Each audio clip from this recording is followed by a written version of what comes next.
Last year, in the fall, I believe it was, I did a really short little series about finances, and it was some different elements or different aspects of financial management and stewardship that we don't always talk about in the church, but we probably should. One of those things was the idea that when you look closely at the New Testament in particular, although it's in the Old Testament as well, there's a lot of content, a lot of instruction, a lot of recognition given to the plight of the poor, those that Jesus would have called the least.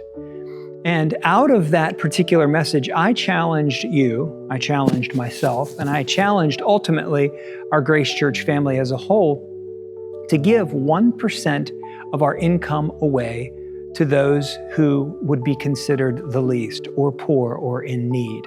I have no idea how many people chose to do that or didn't do that. We don't have any way of tracking that. We specifically ask that you not give that money to Grace, but rather find ways to bless people in need in your life outside of Grace so that there would be a personal connection with meeting the need.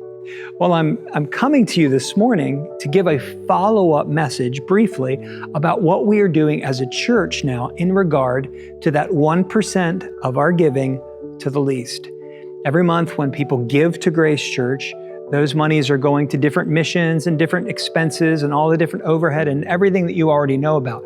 But what we started to do this year in 2026 is to give 1% of our income away to those that are less fortunate, that have needs. And as a way of thinking about how to divvy up that amount of money, which is considerable when it's through the whole year, the council and I looked at Matthew chapter 25, where Jesus speaks about the sheep and the goats. And he talks about how the sheep, those that were blessed by the Father, he says, they took care of people who were hungry and who were thirsty and who were strangers and who were naked and who were sick and who were in prison.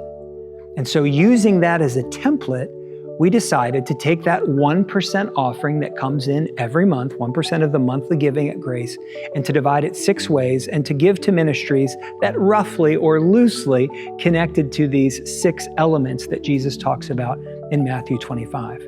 So I want to give you just a quick update with where those gifts are presently going. They won't necessarily go here year after year, but this is our first year effort with giving to the least.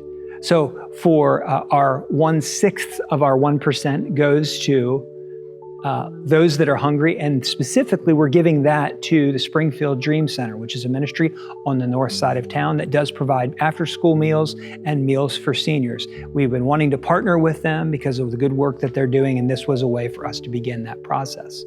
For those that are thirsty, we've decided to give 1/6 of that 1% to Convoy of Hope for their fresh water, clean water, well drilling initiatives that take place around the world.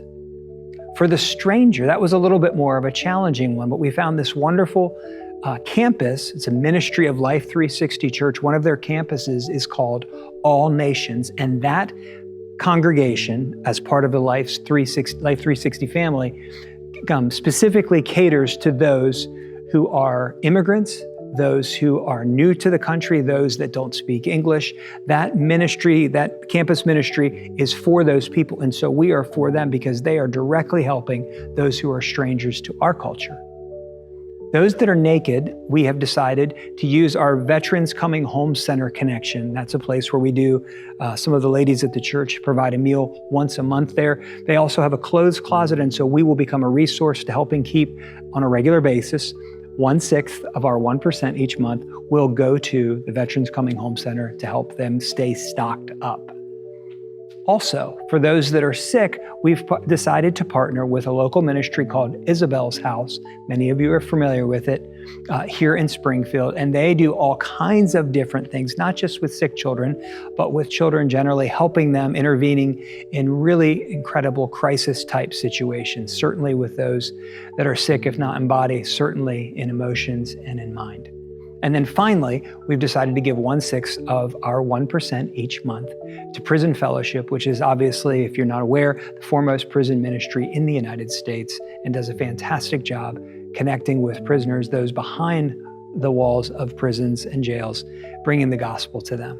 So as a way of following up from last year, I want you to know that we said as a congregation we were going to do this, as well as encouraging you to do it, and we're doing it. And I hope, if you've forgotten, this inspires you to find some place to give away 1% of your income. It's not that much money for most of us, but it makes a huge amount of difference in the lives of those who are in our community who are in need. If you have any questions, of course, you can always ask us, David, Mona, me, others that are in the church staff. We're happy to talk about how we arrived at these particular 6 and your suggestions for future years where we might shift some of that support to other ministries.